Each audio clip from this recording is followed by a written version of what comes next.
Tubos namo sa kaluoy, ikaw ang among amahan.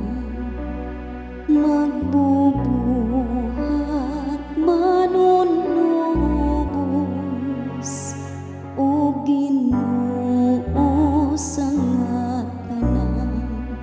Jesus maluoy ka kanamo, pasayloon mo kami.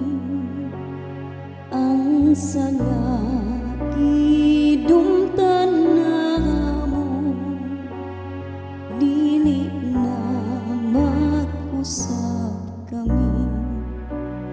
Namatay si Jesucristo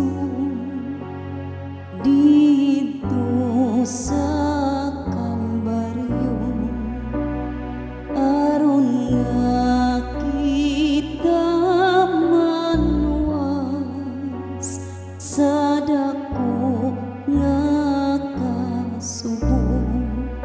Jesus malo